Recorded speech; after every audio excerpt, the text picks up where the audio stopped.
Method 2. There are 7 basic steps. 1. Start out with 3 or 7 long in and out breaths, thinking Bud with the in-breath and Do with the out. Keep the meditation syllable as long as the breath. Number 2. Be clearly aware of each in and out breath. Number 3. Observe the breath as it goes in and out, noticing whether it's comfortable or uncomfortable, broad or narrow, obstructed or free-flowing, fast or slow, short or long, warm or cool. If the breath doesn't feel comfortable, adjust it until it does. For instance, if breathing in long and out long is uncomfortable, try breathing in short and out short. As soon as you find that your breathing feels comfortable, let this comfortable breath sensation spread to the different parts of the body. To begin with, inhale the breath sensation at the base of the skull and let it flow all the way down the spine.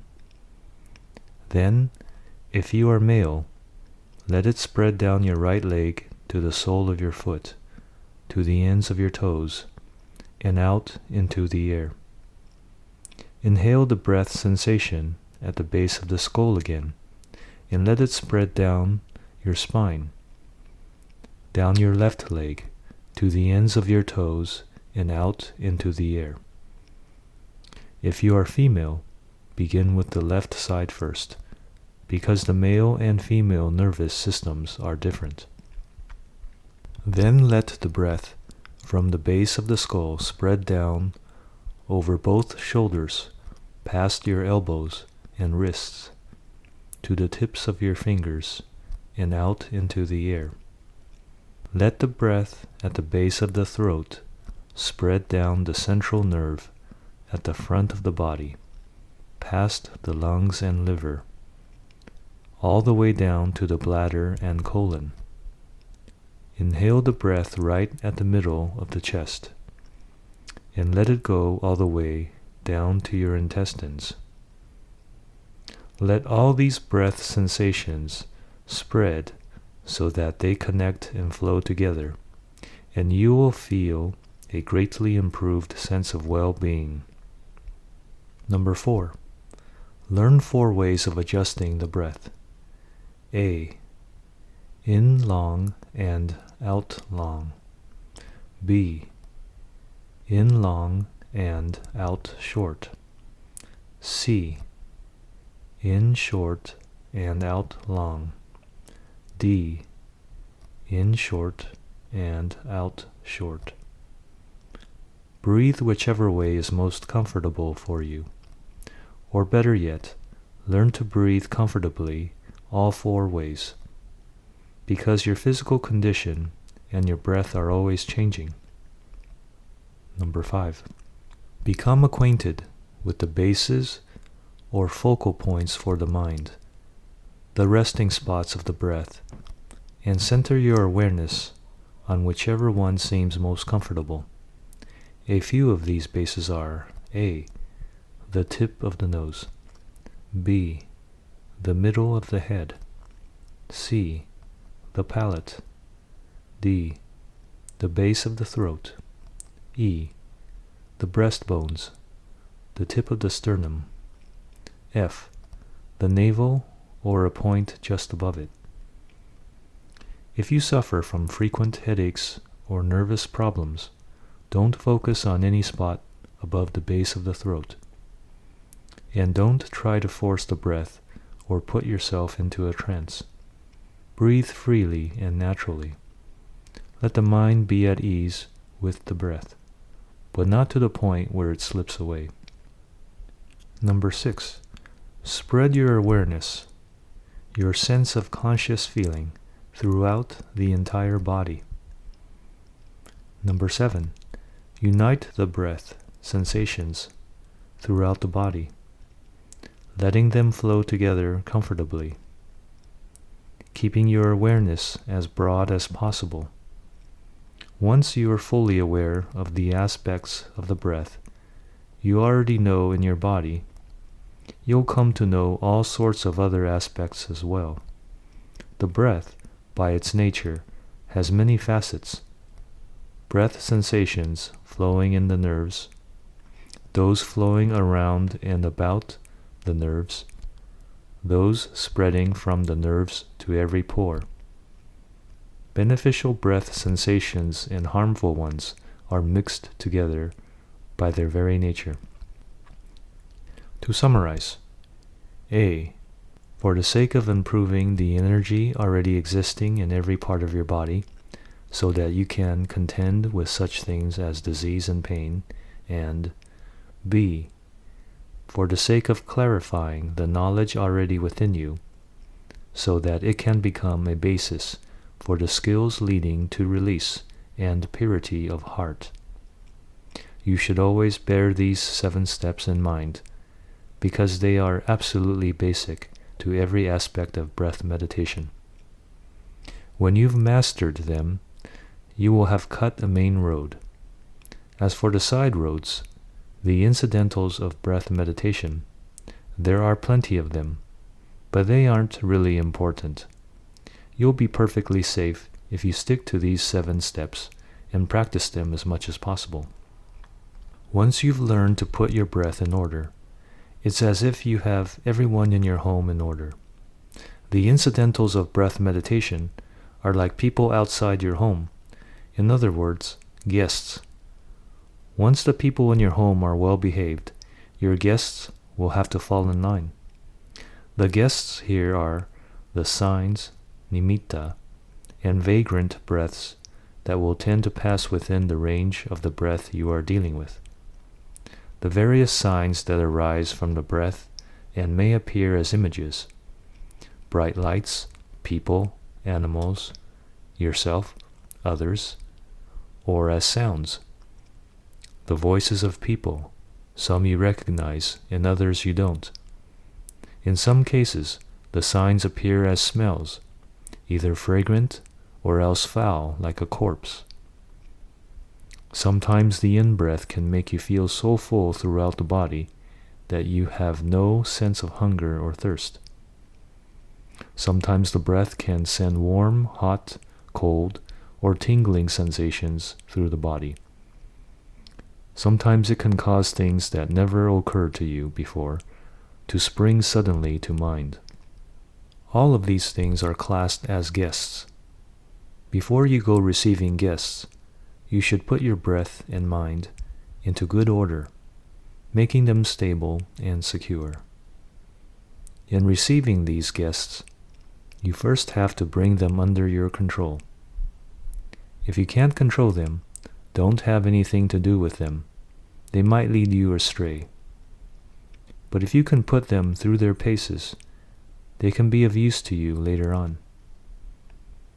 To put them through their paces means to change them at will, through the power of thought, patibhaga nimitta, making them small, large, sending them far away, bringing them up close, making them appear and disappear, sending them outside, bringing them in. Only then will you be able to use them in training the mind. Once you've mastered these signs, they'll give rise to heightened sensory powers: the ability to see without opening your eyes, the ability to hear far distant sounds or smell far distant aromas, the ability to taste the various elements that exist in the air and can be of use to the body in overcoming feelings of hunger and desire, the ability to give rise to certain feelings at will, to feel cool when you want to feel cool, hot when you want to feel hot, warm when you want to feel warm, strong when you need strength, because the various elements in the world that can be physically useful to you will come and appear in your body. The mind, too, will be heightened and will have the power to develop the eye of intuition, Jnana Chakku, the ability to remember previous lives, the ability to know where living beings are reborn after they die, and the ability to cleanse the heart of the fermentations of defilement. If you have your wits about you, you can receive these guests and put them to work in your home. These are a few of the incidentals of breath meditation. If you come across them in your practice, examine them thoroughly. Don't be pleased by what appears. Don't get upset or try to deny what appears. Keep your mind on an even keel. Stay neutral. Be circumspect. Consider carefully whatever appears, to see whether it's trustworthy or not. Otherwise, it might lead you to mistaken assumptions. Good and evil, right and wrong, high and low, all depend on whether your heart is shrewd or dull, and how resourceful you are. If you're dull-witted, even high things can become low, and good things evil. Once you know the various aspects of the breath and its incidentals, you can gain knowledge of the Four Noble Truths. In addition, you can relieve physical pains as they arise in your body. Mindfulness is the active ingredient in the medicine. The in and out breath is the solvent. Mindfulness can cleanse and purify the breath. A pure breath can cleanse the blood throughout the body, and when the blood is cleansed, it can relieve many of the body's diseases and pains. If you suffer from nervous disorders, for instance, they'll completely disappear. What's more, you'll be able to strengthen the body so that you feel a greater sense of health and well-being. When the body feels well, the mind can settle down and rest. And once the mind is rested, you gain strength, the ability to relieve all feelings of pain while sitting in meditation, so that you can go on sitting for hours. When the body is free from pain, the mind is free from hindrances, nivarana. Body and mind are both strong. This is called Samadhi balang, the strength of concentration. When your concentration is strong like this, it can give rise to discernment, the ability to see stress, its cause, its disbanding, and the path to its disbanding, all clearly within the breath. This can be explained as follows. The in and out breath is stress. The in-breath, the stress of arising. The out-breath, the stress of passing away. Not being aware of the breath as it goes in and out, not knowing the characteristics of the breath, is the cause of stress.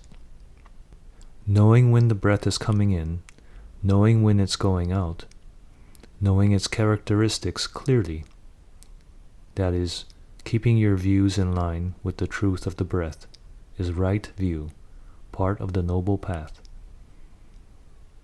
Knowing which ways of breathing are uncomfortable, knowing how to vary the breath, knowing that way of breathing is uncomfortable, I'll have to breathe like this in order to feel at ease. This is right resolve. The mental factors that think about and correctly evaluate all aspects of the breath are right speech. Knowing various ways of improving the breath. Breathing, for example, in long and out long, in short and out short, in short and out long, in long and out short, until you come across the breath most comfortable for you. This is right action. Knowing how to use the breath to purify the blood, how to let this purified blood nourish the heart muscles, how to adjust the breath so that it eases the body and soothes the mind, how to breathe so that you feel full and refreshed in body and mind. This is right livelihood. Trying to adjust the breath until it soothes the body and mind, and to keep trying as long as you aren't fully at ease, is right effort. Being mindful and alert to the in and out breath at all times, knowing the various aspects of the breath, the upflowing breath, the downflowing breath, the breath in the stomach, the breath in the intestines, the breath flowing along the muscles and out to every pore, keeping track of these things with every in and out breath. This is right mindfulness. A mind intent only on issues related to the breath, not pulling any other objects in to interfere, until the breath is refined, giving rise to fixed absorption, and then liberating insight right there. This is right concentration. To think of the breath is termed vitakka, directed thought. To adjust the breath and let it spread is called vichara, evaluation. When all aspects of the breath flow freely throughout the body, you feel full and refreshed in body and mind. This is piti, rapture. When body and mind are both at rest, you feel serene and at ease. This is sukha, pleasure. And once you feel pleasure, the mind is bound to stay snug with a single preoccupation and not go straying after any others. This is ekagata ramana, singleness of preoccupation. These 5 factors form the beginning stage of right concentration. When all these parts of the noble path, virtue, concentration, and discernment, are brought together fully mature in the heart, you gain insight into all aspects of the breath, knowing that breathing this way gives rise to skillful mental states. Breathing that way gives rise to unskillful mental states. You aren't caught up with the factors, the breath and all its aspects that fabricate the body, the factors that fabricate speech, the factors that fabricate the mind. Whether for good or for ill, you let them be, in line with their inherent nature. This is the disbanding of stress. Another, even briefer way to express the 4 Noble Truths is this. The in and out breath is the truth of stress.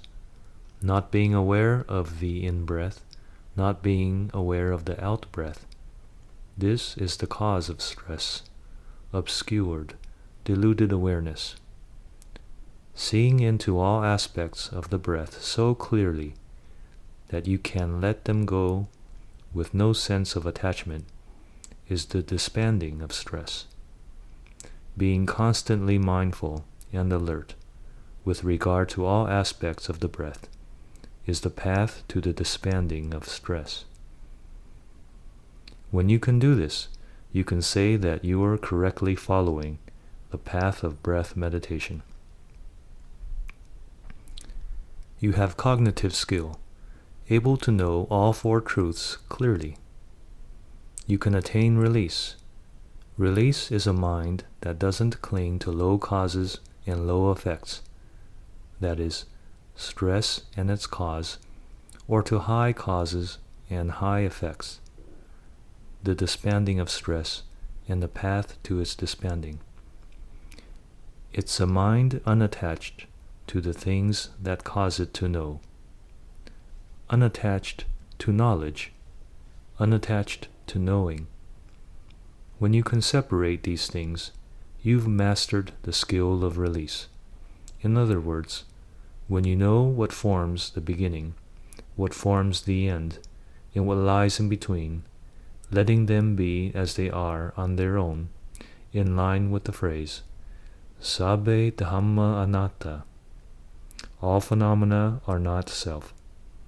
To be attached to the things that cause us to know, the elements, khandhas, the senses, and their objects, is termed clinging to sensuality, kamupadana. To be attached to knowledge is termed clinging to views, ditupadana. To be unacquainted with pure knowing in and of itself, buddha, is termed clinging to precepts and procedures, silapatupadana. And when we cling in this way, we are bound to be deluded by the factors that fabricate the body, speech, and the mind, all of which arise from obscured awareness. The Buddha was a complete master of both cause and effect, without being attached either to low causes and low effects, or to high causes and high effects.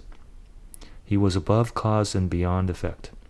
Stress and ease were both at his disposal, but he was attached to neither of them. He fully knew both good and evil, was fully equipped with both self and not self, but wasn't attached to any of these things. He had at his disposal the objects that can act as the basis for the cause of stress, but wasn't attached to them. The path, discernment, was also at his disposal. He knew how to appear either ignorant or shrewd, and how to use both ignorance and shrewdness in his work of spreading the religion. And as far as the spending of stress, he had it at his disposal, but didn't cling to it, wasn't attached to it, which is why we can truly say that his mastery was complete. Before the Buddha was able to let go of these things in this way, he first had to work at giving rise to them in full measure. Only then could he put them aside. He let go from abundance, unlike ordinary people who let go out of poverty. Even though he let these things go, they were still at his disposal. He never dismissed the virtue, concentration, and discernment he had worked at, perfecting up to the day of his awakening. He continued using every aspect of virtue, concentration, and discernment to the day he entered total liberation, parinibbana. Even the moment he was about to nibbana, he was practicing his full command of concentration. In other words, his total liberation occurred when he was between the jhanas of form and formlessness. So we shouldn't dismiss virtue, concentration, and discernment. Some people won't observe the precepts because they're afraid of getting tied to them. Some people won't practice concentration because they're afraid of becoming ignorant or going insane. The truth of the matter is that, normally, we're already ignorant, already insane, and that to practice centering the mind is what will end our ignorance and cure our insanity.